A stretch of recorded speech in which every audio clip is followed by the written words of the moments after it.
एक बड़ी खबर आ रही है। ट्रंप की ईरान को बड़ी धमकी सामने आई है।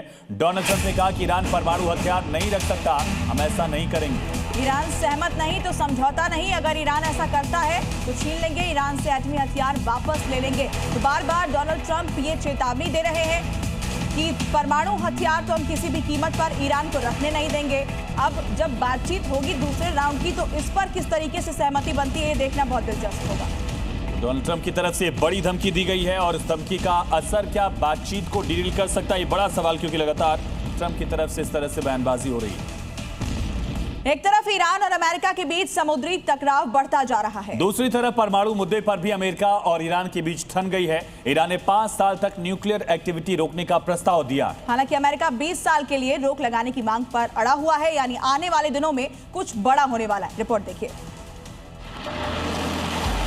मिडिल ईस्ट में तनाव लगातार बढ़ता जा रहा है। एक तरफ अमेरिका ने स्ट्रेट ऑफ हॉर्मुज पर सख्त रुख अपनाया तो दूसरी तरफ परमाणु प्रोजेक्ट को लेकर ईरान के साथ टकराव गहराता जा रहा है।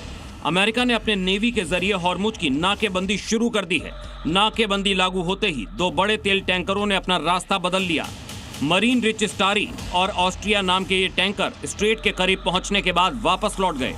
जानकारी के मुताबिक रिच स्टारी शारजा एंकरिज से चीन के लिए रवाना हुआ था, लेकिन हालात को देखते हुए उसे बीच रास्ते से ही लौटना पड़ा। दूसरा टैंकर ऑस्ट्रिया भी हॉर्मुज के पास पहुंचकर वापस मुड़ गया।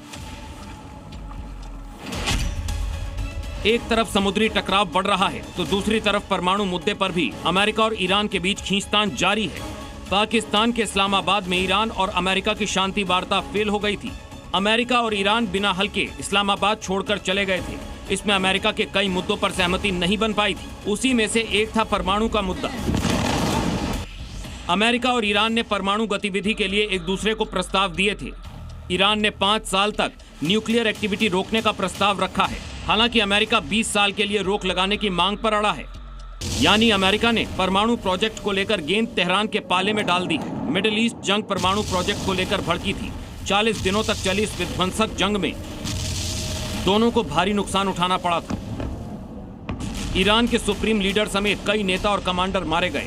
तेल डिपो और सैन्य ठिकानों को भारी नुकसान पहुंचा था। वहीं ईरान ने भी अमेरिका और इजराइल को करारा जवाब दिया था।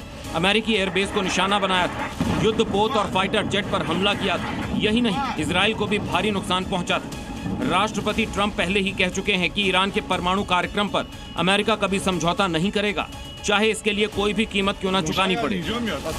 यानी साफ है कि कूटनीतिक मोर्चे से लेकर समुद्री क्षेत्र तक तनाव कम होने के बजाय और बढ़ता नजर आ रहा है। आने वाले दिनों में इसका असर वैश्विक अर्थव्यवस्था और तेल बाजार पर कितना पड़ेगा, इस पर पूरी दुनिया की नजर बनी हुई है। ब्यूरो रिपोर्ट, जी मीडिया। तो परमाणु को लेकर ये पूरा प्रहार दिख रहा था अमेरिका का, लेकिन अनुराग सर, क्या इतनी आसानी से ईरान मान जाएगा? ये वेस्टर्न मीडिया की रिपोर्ट है कि प्रस्ताव जो है वो 5 साल का ईरान की तरफ से दिया गया। ईरानी मीडिया में ऐसी कोई चर्चा नहीं है। क्या वो परमाणु हथियार अपने छोड़ने पर राजी हो जाएगा? देखिए, युद्ध से पहले का अगर आप माहौल देखें तो ऑलरेडी वार्ता चल रही थी। 2 दौर की वार्ता पूरी हुई थी और तीसरे दौर में जाने वाले थे, जिसके बीच में ये युद्ध शुरू हो गया। तो उस समय भी ईरान एग्री कर रहा था कि वो अपने परमाणु संस्थान इंटरनेशनल सोसाइटी के लिए खोलने को तैयार है। आज भी वो अगर मानने को तैयार है कि 5 साल के लिए हम छोड़ रहे हैं, तो ये बहुत बड़ी खबर है, बहुत अच्छी खबर है, पॉजिटिव खबर है। आप शुरुआत करिए। 5 साल बहुत लंबा टाइम होता है, जैसे कि एक दौर के बाद दूसरा तीसरा दौर का टाइम आता है। डेफिनेटली आने वाले समय में इसके अंदर कोई ना कोई समाधान निकलेगा। अगर अमेरिका चाहता है कि 20 साल के लिए चाहिए तो हो सकता है इसके लिए समाधान निकले आने वाले समय में, लेकिन आज तो उसको एक्सेप्ट करिए। कम से कम 5 साल के लिए तो शुरुआत करिए। बिल्कुल सर, लेकिन ईरान अगर बातचीत की टेबल पर आ रहा है, ये भी दिखाता है कि वो खुद ये जंग खत्म करना चाहता है। लेकिन अमेरिका की तरफ से कठोर शर्तें अगर बार बार दूसरे राउंड की बातचीत में भी रख दी जाए, फिर क्या होगा आगे?